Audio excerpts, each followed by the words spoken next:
My stepdaughter said at the moving truck office, "We don't need him on the contract." She didn't raise her voice, didn't spit it out like an insult.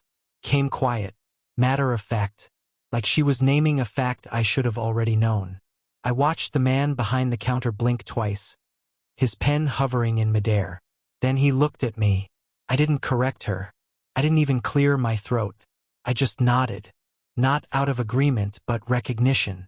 That sentence had been waiting years to be spoken. It finally found its moment. A hot, fluorescent-lit room. Clipboards. A ballpoint pen. A shrug of finality. And Claire, my wife, standing just to Amanda's left. Silent. Hands folded in front of her like a guest at a funeral. I told the man to print out a separate contract for my move. Paid the full rate in cash. Booked the earliest available date. And I walked out. 2 days later, Amanda was still sitting cross-legged on a box of winter clothes. Claire kept calling the dispatch number. The truck never came. My name's Nathan. I'm 44 years old. For the past 19 years I've worked as a systems engineer in Denver, the kind of job where people only notice you when something breaks. It used to be a point of pride. Staying behind the curtain, solving problems quietly. But over time, I realized I dragged that same instinct into my home. Fix things. Don't complain. Don't expect applause. 6 years ago, I married Claire. She had a daughter, Amanda, college-aged, spirited, independent when it suited her. That's how she introduced herself the first time we met. "I'm not looking for a new dad," she'd said with a smile. "Just so we're clear." We were sitting in a booth at one of those rustic, overpriced brunch places Claire loved. Amanda had ordered 2 sides, both avocado, and spent the entire meal on her phone. She was 22 at the time. A year later, she moved into our house after a breakup. Claire said it was temporary. A few weeks, maybe a month. That was 4 years ago. She never really unpacked. Just floated between jobs, between semesters, between relationships. She kept her things in boxes. Claimed it was easier that way. Easier to leave. Easier to reset. She reset often. I didn't complain. I paid the rent. Kept the fridge full. Added her to the family phone plan. Took the spare key off my own ring and handed it to her without a word. That was the start. The tuition for design classes came next. She promised to pay me back. She didn't. Dropped the program 2 months in. Claire said she was still adjusting. That she needed support, not structure. I asked when support became subsidy. Claire didn't answer. Then came the Honda. Amanda's car was on its last legs. Co-signed a lease. Lowered the insurance deductible. Paid her first 3 months. She got a parking ticket. Never paid it. I covered it when the DMV sent a warning. She said nothing. I started noticing small things. Amanda never thanked me, not really. She'd post photos of fresh sushi nights on Instagram, nights I paid for. I'd see captions like, "Just me and Mom," under pictures I'd driven them to. I was always the background. Never the subject. It wasn't hate. She didn't throw tantrums or scream. That would have been honest. No, Amanda used indifference like a scalpel. A precise, intentional carving away of acknowledgement. I once offered to review her resume. She rolled her eyes. "You're too involved," she said. "You don't need to be in every part of my life." I said nothing, just closed my laptop and nodded. That was the last time I offered help without being asked. From that moment on, I dialed it all back. Quietly, deliberately. First, I deleted her secondary Netflix profile. Then the Blue Apron subscription I'd been footing for months. Then the dental plan under my name. Each cancellation felt like peeling tape off my own skin. Slow, reluctant, but necessary. When I pulled my name off her car insurance, Claire stared at me like I'd kicked a dog in the street. "You're being harsh," she said. "She's still figuring things out." I wanted to ask, "Is there a deadline on that?" But I didn't, because I knew what she meant. Claire wasn't defending Amanda. She was protecting herself. From watching her daughter fail. From acknowledging that a roof and warm meals weren't helping Amanda grow. They were keeping her small. That house, our house, had started to feel like a hospice for ambition. A A quiet place where dreams came to die slowly while someone else paid the bills. And I was the one paying them. What hurt more than Amanda's detachment was Claire's silence. The way she let it all slide. I'd come home from 12 hours at the office to find Amanda on the couch, binge-watching shows she never paid for, eating groceries she never bought. Claire would be in the kitchen, talking about new curtain rods, as if we were still building something together. But we weren't building anything. I was reinforcing a house that leaned harder every year. I never expected Amanda to call me Dad. I wasn't delusional. But respect, even basic recognition, felt like it was evaporating day by day. I once came home early. Amanda was on a Zoom call with her friend. She didn't know I could hear. She laughed and said, "Oh, this place? It's just where I crash. My mom's husband pays for everything. Not Nathan. Not my stepdad. Just the guy who pays." I sat in my car for 20 minutes after that. The engine off. Hands still on the wheel. That night, I ate dinner in silence while Claire and Amanda talked about curtain fabric and tapas. No one noticed I hadn't spoken in over an hour. I was invisible, but indispensable. That's the worst kind of prison, when they don't see you but they still need you.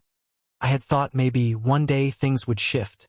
That time would round out Amanda's edges. That Claire would stop making excuses. That gratitude would find its way through the cracks. Didn't. The more I withdrew, the more they filled the space with each other. I became a sponsor, not a spouse. A card swipe, a Wi-Fi password. So when Amanda said at that truck office, "We don't need him on the contract," she wasn't making a decision. She was just verbalizing the one they'd made years ago. Together. And Claire didn't flinch. Didn't speak. Just stood there. That's what made me leave the way I did. Quiet. Clean. Done. My truck came on a cold Saturday morning, exactly on time. A quiet crew. Efficient. I had labeled every box. I even tipped extra. By noon, I was gone. By Sunday, Claire had called me 10 times. Amanda texted to say I betrayed them, that I'd abandoned the move. I didn't respond. Instead, I logged into every account with my name on it, the utilities, the water, the internet, the renter's insurance, and I closed them all. Clean breaks. Zero balances. That house wasn't mine anymore. And I wasn't going to keep paying for a place where I wasn't even considered necessary enough to be listed on a piece of paper. If I wasn't part of the contract, then I wasn't part of the cost. And if Amanda wanted to be an adult, she could learn what it meant to sign her own name, without my hand beneath hers. A month later, they decided to move. Not because they had to, but because, in Amanda's words, it was time for a fresh space. I offered to help. Even said I'd pay for the truck. I shouldn't have. Claire looked hesitant when I mentioned it. Amanda didn't. She tilted her head like she was tolerating a background noise. "We've got it," she said. "You don't need to worry about this." But I did worry. I always had. Even when they told me not to.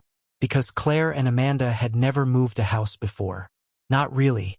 I'd always been the one to load the boxes, sort the paperwork, book the services, tape the corners of every furniture leg. I didn't mind the labor. I minded the lie that I was somehow only involved when they needed biceps, not presence. Still, I drove them to the moving office. Sat between them, quiet, watching them fill out intake forms with borrowed pens and blank expressions. Then the man behind the desk asked the most basic question in the world. One I'd heard 100 times over the years, on leases, bills, warranties, registrations. Who'll be the primary on the paperwork? Amanda didn't even look up. "We don't need him on the contract.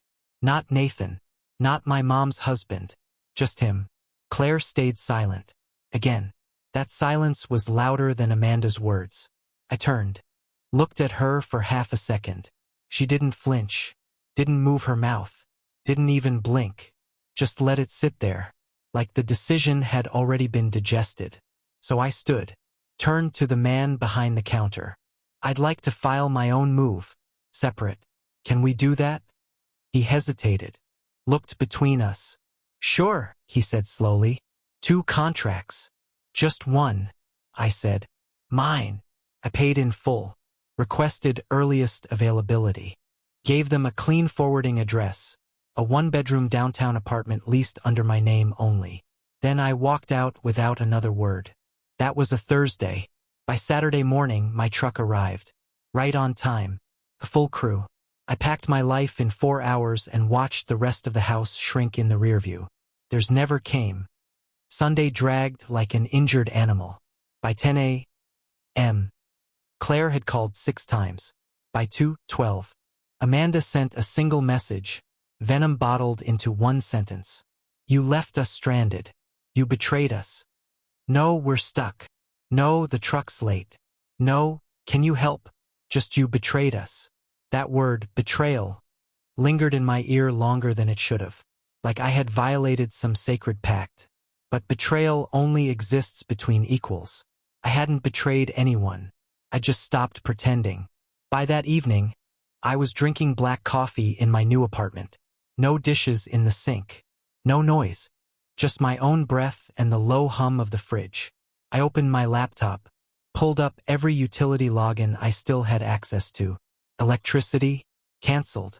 Water, closed. Internet, cut. Their forwarding address hadn't been filed. That was their oversight, not mine. I opened the insurance app. My name was still listed on the house. Policy paid through the end of the month. I canceled automatic renewal. Sent the confirmation to Claire's email. Then I pulled up the renter's policy Amanda had begged me to cover. Said it would only be for the first year. That was 2 years ago. Canceled. I felt nothing. No guilt. No triumph. Just completion. I had spent 6 years building a house where I wasn't a person. Only a platform. A man-shaped infrastructure. My name was useful when a payment was due, when a contract needed signing, when a leak needed fixing. But in the moment of actual decisions, I became vapor. They wanted a life without my name. Now they had it. Monday morning I woke early. Made eggs the way I liked them, hard yolk, black pepper, nothing on the side. I drank hot coffee and didn't have to explain why I didn't feel like talking. I left dishes in the sink and didn't feel like a suspect in my own kitchen. When I got to work, a colleague noticed the change. You look lighter, she said. Did you take a vacation? I nodded. Something like that. Because peace, when it finally lands, doesn't feel dramatic. Feels like silence. And for the first time in years, I was hearing it clearly. They were still sitting on boxes. I knew that because Claire sent a photo. It wasn't a plea, it was an accusation. 2 people on the floor, surrounded by sealed cardboard and plastic totes. 1 dog-eared chair. A half-empty bag of takeout. No truck in sight. Her caption read, "This is what you left behind." I didn't reply, because she was wrong. That wasn't what I left behind.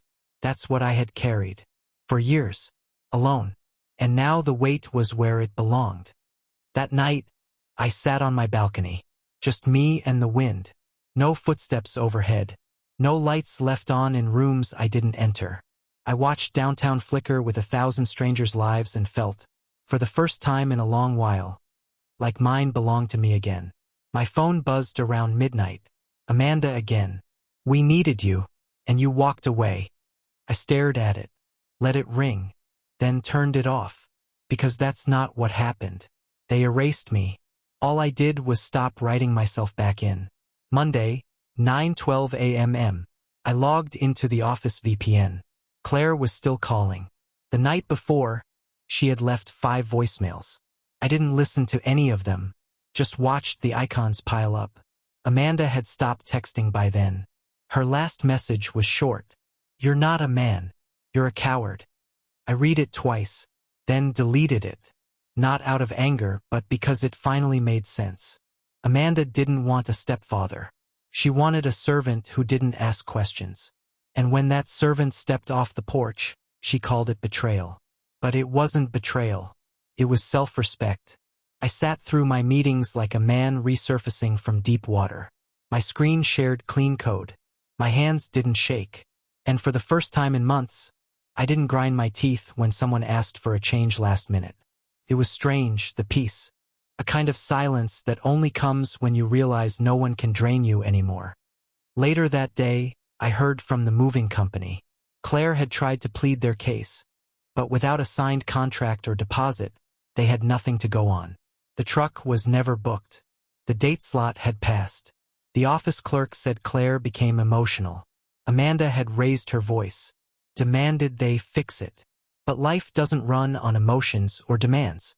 It runs on contracts, commitments, signatures, and they hadn't wanted mine. By Wednesday, Amanda was crashing at a friend's. I know because Claire left a message about it. Her voice low, hoarse from lack of sleep. She's on someone's couch. We don't even have a bed set up. I made dinner that night. Pasta with garlic and oil, simple, cheap, mine. Ate in front of the window, no television, no second fork. I didn't feel cruel.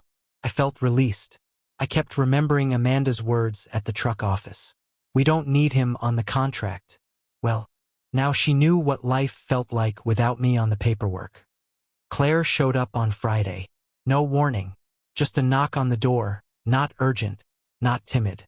A polite thud against a door that didn't belong to her anymore. I opened it and found her standing there in old jeans and a sweater she used to sleep in. Hair pulled back. No makeup. Her face wasn't angry. It was confused.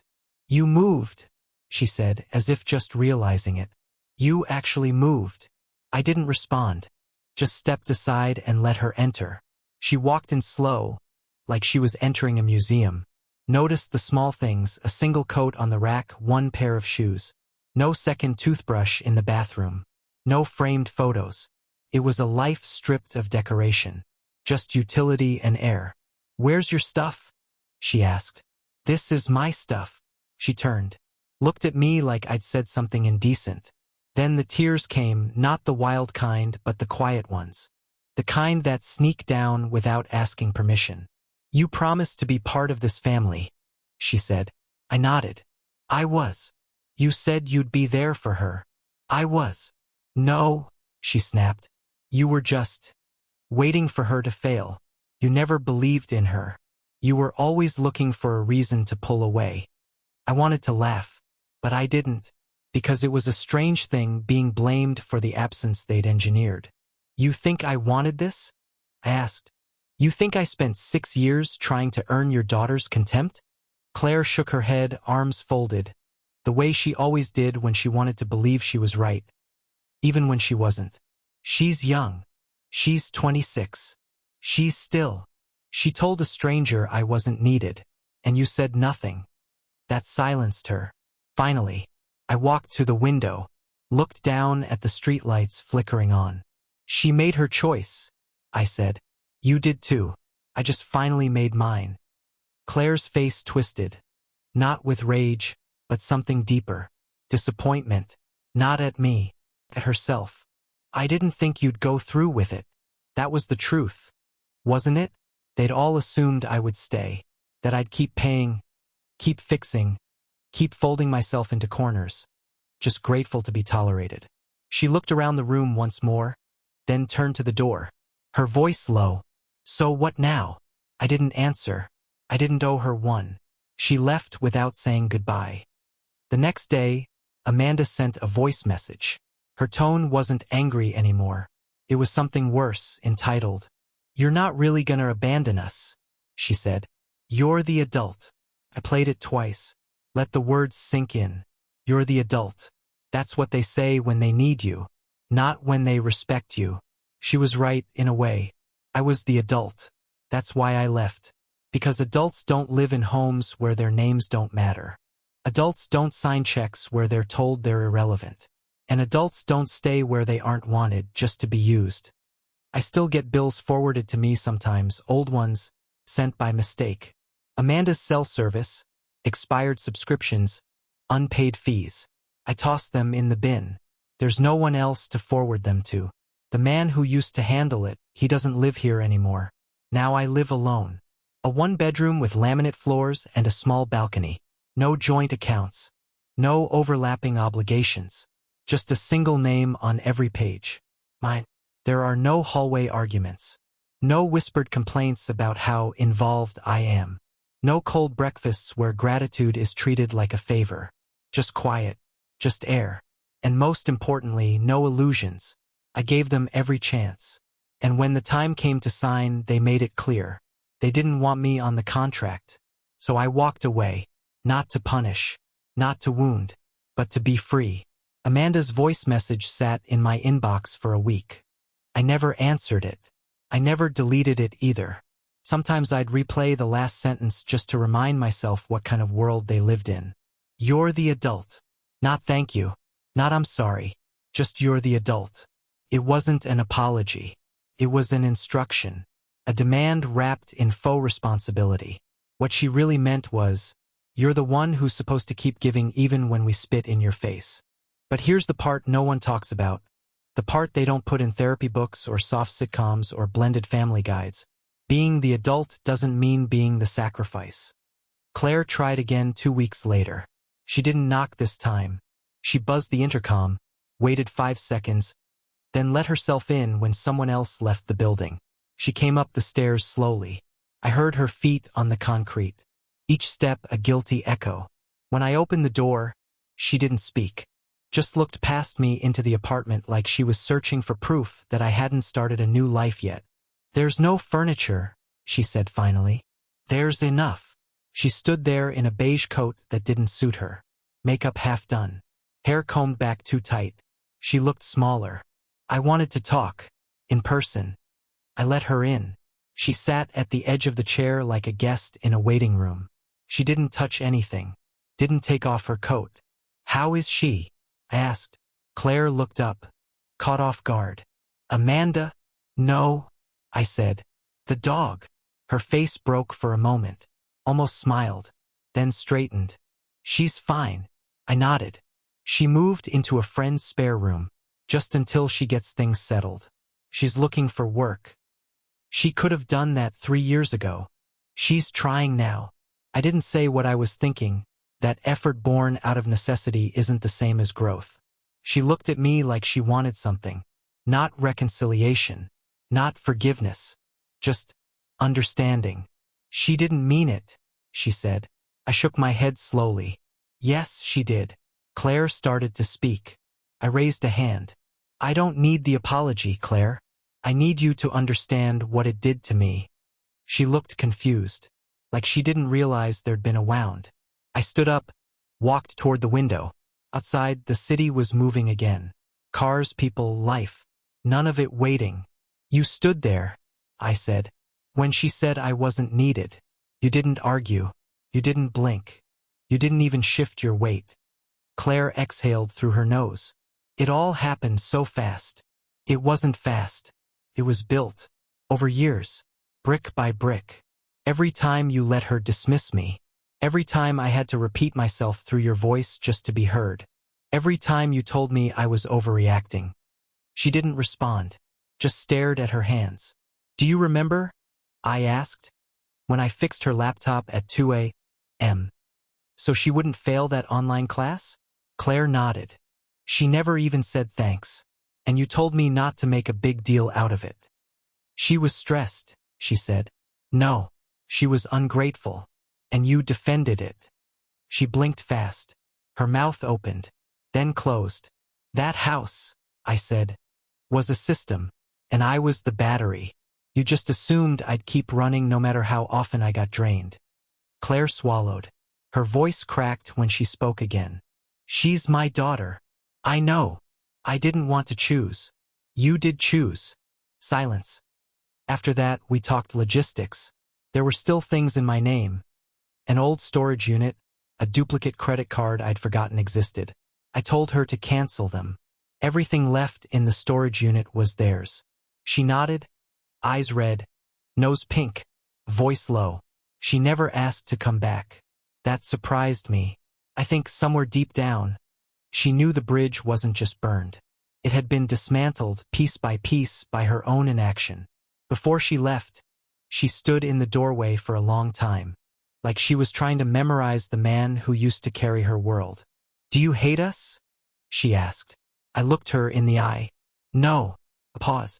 I just finally stopped pretending we were a family. Amanda hasn't called since. Not once. She posts. I see it. Not on purpose.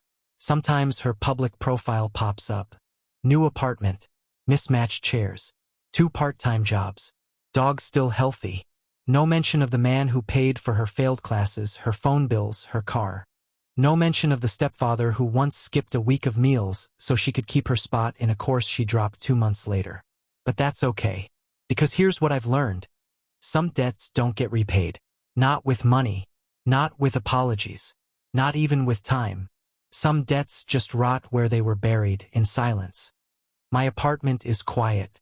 Not lonely. Just quiet. I keep things simple now. I eat what I buy. I clean what I mess. I wake up without dread. Fall asleep without resentment. I see coworkers more. I take longer walks. Sometimes I read old messages from Claire thanking me for being her rock. For putting up with everything. Words are cheap.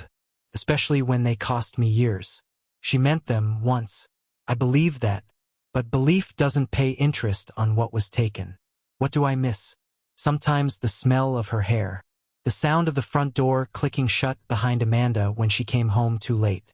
But mostly, I miss the idea that I was building something real. That's the cruelest part. The realization that you spent years constructing a future that never planned to include you. So what's the lesson? Simple.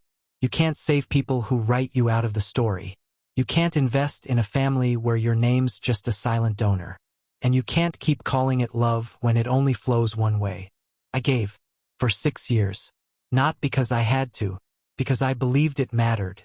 But the truth is, you don't get credit for presents when they've already decided you're disposable. So I withdrew. Not in anger. Not in vengeance. But in clarity. Now the bills go unpaid. The dinner's uneaten. The silence returned to sender. And me? I live on my terms. No one else's name on the mailbox. No one else's future riding on my back. Let them learn what I already did. Contracts matter. Names matter. And if you leave someone off the paperwork, don't be shocked when they stop showing up to carry the load. So now I ask you, whoever's still listening at the end of this, was I wrong? Was I cruel for cutting ties they never wanted to strengthen? Or was it the only way left to make them understand that love without respect isn't love at all? Would you have stayed? Or would you have finally let the silence speak louder than sacrifice?